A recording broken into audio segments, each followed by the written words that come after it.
Também participam do debate o professor de Ciência Política da Universidade Federal do Rio de Janeiro, Manuel Sanches, e o professor de Direito Constitucional da PUC do Rio de Janeiro, Augusto Werneck.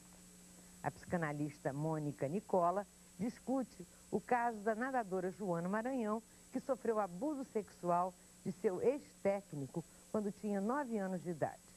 E a antropóloga Diná Guimarães analisa o pedido de perdão do governo da Austrália aos aborígenes.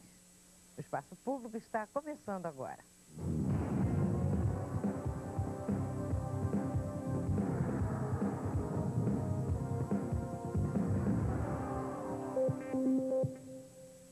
Uma comissão especial vai discutir as mudanças das regras para a edição de medidas provisórias pela Presidência da República. Os parlamentares querem evitar que o volume de MPs a serem votadas impeça outros trabalhos no plenário. Milton Coelho da Graça está aqui conosco. Eu pergunto a você, você acha que isso é possível? Eles ensaiam isso e não resolvem, não faz tempo já? Não, quer dizer, um esforço mais sério nunca foi feito para terminar com, pelo menos com esse abuso na utilização de MPs pelo Poder Executivo. Porque, em princípio, a medida é legal. É um negócio para... Claro, para agilizar. O presidente poder agilizar a máquina administrativa e tal. Agora, esse conceito de ser matéria urgente e relevante é que é meio subjetivo, né? Cada um, às vezes você está com pressa, eu não estou, ambos chamando a mesma coisa de urgente. Então, isso é que precisa ser resolvido. Os problemas vêm se multiplicar, a questão da paralisação do trabalho legislativo está ficando cada vez pior. E agora eu acho que esses dois presidentes, o Quinalha e o Garibaldi, têm condição de realmente passar pela casa algo novo, que pelo menos reduza esse abuso do instrumento da medida provisória pelo presidente da República. Como seria isso? Por exemplo, tem uma sugestão interessante, que é uma comissão examinar e ver se é relevante, pelo menos ver isso, é realmente relevante e urgente. A medida. E aí não permitir que, não sendo relevante nem urgente, isso atrapalhe o trabalho normal do Congresso. Isso eu acho que não tem muita dificuldade para fazer. Mas não existe acho que é norma, que a medida provisória é prioritária na votação? Tem, mas o problema é exatamente... tem que cair, então. Exatamente, mas às vezes o Congresso não é obrigado a aprová-la. A medida pode ser relevante, pode ser horrível, pode ser tudo isso, o Congresso recusar.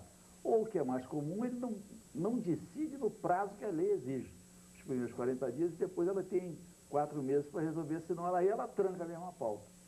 Então esse é que é o problema, é continuar a medida provisória, mas sem permitir que o Executivo abuse demais desse instituto. Essa é que é a questão. E você acha que agora vai? Eu acho que tem chance de vai, não. Mas tem chance. Mas, Milton, você acha que esse é um problema apenas do Executivo? Claro, o que tem se discutido muito, inclusive na área de ciências sociais, é justamente esse fato de que o Poder Executivo, a rigor, legisla. Exato. E, eventualmente, o Poder Judiciário também. Isso. E, agora, evidentemente que o Poder Legislativo também não se impõe, porque ele tem condições, inclusive, de rejeitar as medidas provisórias, ou de aprová-la. Quer dizer, ele, na verdade, posterga uma série de decisões quando não é rigorosamente necessário postergar essas decisões. Quer dizer, o Poder Legislativo é também responsável por isso, como é também responsável pelo fato de que o Poder Judiciário tem que ser chamado a todo instante para se pronunciar sobre questões que o Poder Legislativo não estabelece normas. Mas você veja bem, quando o presidente da República quer uma medida, ele manda para o Congresso e está contando com a maioria dele. Claro.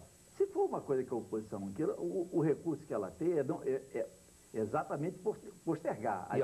E a maioria dele...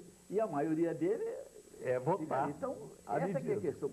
Se a medida for importante, esse processo todo é democrático, é isso mesmo, não há nenhuma razão para se querer modificar. A questão é o Executivo considerar relevante coisas que não são relevantes e que não precisam ser aprovadas com a urgência da MP. Essa que é a questão. Claro, mas ou não são suficientemente importantes para isso. Por isso que eu digo que a culpa é do Executivo.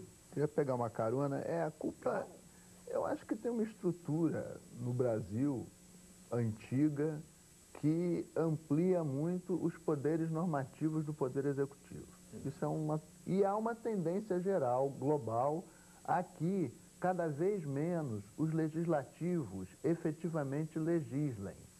Né? Claro. O legislativo cada vez mais é fiscal Claro. e cada vez menos é autor da legislação.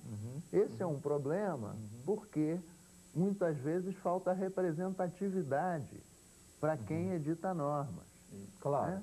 Não é o caso específico do presidente da República, mas é o caso de vários outros órgãos do Poder Executivo. No caso da medida provisória, ela veio substituir o decreto-lei antigo, né, que era uma medida na qual o Poder Executivo tinha a seu favor o decurso de prazo. A partir da Constituição de 88, o decurso de prazo passou a ser contra o Executivo, ou seja, né, se o Poder Legislativo não se manifesta, a medida é considerada rejeitada. E isso gerou, né, uma paralisia na atividade legislativa na medida em que se passou a reeditar as medidas provisórias que iam perdendo a sua eficácia. Pois é, mas por outro lado é competência do Poder Legislativo estabelecer normas, reforma política, reformas partidárias, reformas eleitorais, coisa que o Poder Legislativo, por exemplo, não assume quando deveria assumir. Em determinado momento houve uma restrição às medidas provisórias, né? Baseada inclusive já na experiência da jurisprudência do Supremo Tribunal Federal, quando foi limitada em matéria tributária, em matéria orçamentária, em matéria penal, que evidentemente não poderiam, né, ser alvo de medida provisória. Mas o grande problema é um legislativo que tem dificuldade de deliberar e tem dificuldade de ser... Esse é o problema. É um poder que não legislador. Quer dizer, se você me permite... Claro que não se impõe. Então, e é um poder que se desgasta cada vez mais. Eu não quero antecipar os comentários que nós vamos ter que fazer aqui com relação a essas baboseiras de cartões administrativos, etc. Vamos poder falar daqui a pouco.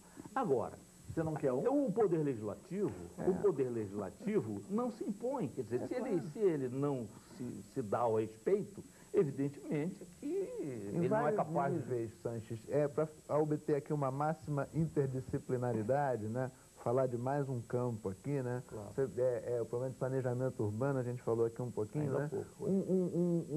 Uma amostra, né? Uma demonstração clara disso que nós falamos é a aprovação recente dos planos diretores, no qual o processo participativo impôs, muitas vezes, em muitos municípios do Brasil, a câmaras legislativas soluções que o parlamento não queria. Sim, mas já foi E muitas vezes não foi sequer votado o plano diretor por causa disso. Ou seja, há uma dissensão completamente entre o representante e o representado. Estou plenamente de acordo. E se nós quisermos, podemos falar isso no plano federal. Por exemplo, o Estatuto da Cidade, a Lei de Uso Capião, que ainda necessitam regulamentações que não são feitas porque o Legislativo tem vetos de 96 para serem votados.